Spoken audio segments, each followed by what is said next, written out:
मित्रों, किसी भी समाज ने वर्ण व्यवस्था को सामाजिक विधान न मानकर प्राकृतिक विकास ही माना है।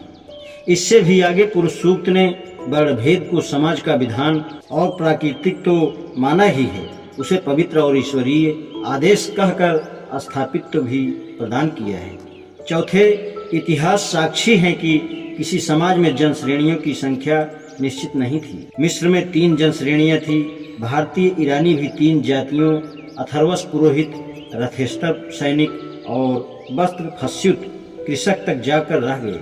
किंतु पुरुष सूक्त ने समाज को 4 वर्णों में विभाजित किया, जो ना तो घट सकती है और ना बढ़ सकती है। 5वें, हर समाज में कोई जन श्रेणी अपने महत्व के आधार पर देश काल और परिस्थिति के अनुसार अपना स्थान बनाती है। किसी भी समाज ने श्रेष्ठता और हीनता का कोई अटल पैमाना और बंधन निश्चित नहीं किया है। किंतु पुरुष सूक्त इस संबंध में सबसे अनुपम है, क्योंकि उसने विभिन्न जन श्रेणियों को सदा सदा के लिए ऊंच नीच के आधार पर एक स्थान पर निर्धारित किया है। असमानता के सिद्धांत पर आधारित चातुर्वर्ण व्यवस्था में ब्राह्मण का स्थान सर्वोपरि है। क्षत्रिय ब्राह्मण के नीचे किंतु वैश्य और शूद्र के ऊपर होते हैं। वैश्य ब्राह्मण और क्षत्रिय के नीचे शूद्र से ऊपर आता है, शूद्र सबसे नीचे। इन वास्तविक कारणों से पुरुष सूक्त अनुपम है, परंतु पुरुष सूक्त मात्र अनुपम ही नहीं, असाधारण भी है, क्योंकि यह गूढ़ रहस्यों से भरा पड़ा है। अपूर्वता और अनुपमता का ज्ञान केवल कुछ लोगों को ही है, किंतु जानने की कोशिश करने पर इन रहस्यमय पहेलियों के वास्तविक स्वरूप और मायाजाल का पता चलेगा। पुरुष सूक्त में प्रतिपादित विश्व की उत्पत्ति का सिद्धांत ऋग्वेद में भी मिलता है। ऋग्वेद के 10वें मंडल के 72वें मंत्र में विश्व की उत्पत्ति का वर्णन इस प्रकार है। पहला है, आओ देवों की उत्पत्ति का उच्च स्वर से यशोगान करें, स्तुति गान से वे भक्तों पर प्रसन्न होते हैं। दूसरा, बृहस्पति ने देवताओं को लोहार की धौकनी की भांति अपनी श्वास क्रिया से फुला दिया। देवताओं के प्रथम युग में सृष्टि की रचना शून्य से हुई। तीसरा, देवताओं के प्रथम युग में सृष्टि शून्य से उत्पन्न हुई।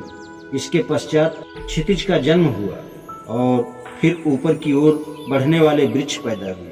चौथा, ऊपर की ओर बढ़ने वाले वृक्षों से पृथ्वी पैदा हुई। पृथ्वी से दिशाओं का जन्म हुआ। दक्ष का जन्म अदिति से और फिर अदिति का जन्म दक्ष से हुआ। हे दक्ष, फिर तेरी पुत्री अदिति का जन्म हुआ। इसके बाद पूजनीय अविनाशी देवगण पैदा हुए। हे देवजन, जब तुमने सुव्यवस्थित कक्ष में निवास किया तो तुम्हारे शरीर से धूल उड़ी, मानो तुम नृत्य कर रहे हो। हे देवगण, जब तुम विश्व पर घटाओं की भांति छा गए तो तुमने समुद्र के गर्भ से सूर्य को उत्पन्न किया। अदिति के शरीर से 8 पुत्र पैदा हुए। उसने 7 पुत्रों के साथ देवताओं से भेंट की और मार्तंड 8वें पुत्र को उच्च स्थान पर आसीन किया। 7 पुत्रों के साथ अदिति पहली पीढ़ी के देवताओं के पास चली गई, किंतु उसने मार्तंड को मानव उत्पत्ति हेतु धारण किया। विश्व की उत्पत्ति के दोनों सिद्धांत विस्तार और मूल रूप में नितांत अलग हैं। पहले सिद्धांत के अनुसार विश्व की उत्पत्ति शून्य से हुई, जबकि दूसरे सिद्धांत के अनुसार पुरुष से हुई। यहाँ यह प्रश्न उठता है कि एक ही ग्रंथ में विश्व की उत्पत्ति के 2 परस्पर विरोधी सिद्धांत क्यों दिए गए हैं। पुरुष सूक्त के लेखक ने सृष्टि का आधार पुरुष को क्यों बनाया और संपूर्ण सृष्टि की उत्पत्ति उससे हुई बताई। पुरुष सूक्त के अध्ययन से पता चलता है कि विश्व का प्रारंभ गधे, घोड़े, बकरी आदि की उत्पत्ति से होता है, किंतु मानव उत्पत्ति का उसमें कोई उल्लेख नहीं है। जब पुरुष की सृष्टि की बात करना स्वाभाविक लगता है, इसके विपरीत पुरुष सूक्त का रचनाकार क्रम भंग कर आर्यों के समाज में वर्गों की उत्पत्ति की विवेचना करने लगता है। इससे ऐसा आभास होता है कि पुरुष सूक्त का मूल उद्देश्य ही वर्णभेद व्यवस्था का वर्णन मात्र है। ऐसा करने से पुरुष सूक्त ऋग्वेद के अन्य भागों में पूर्णतः विपरीत प्रकट होता है।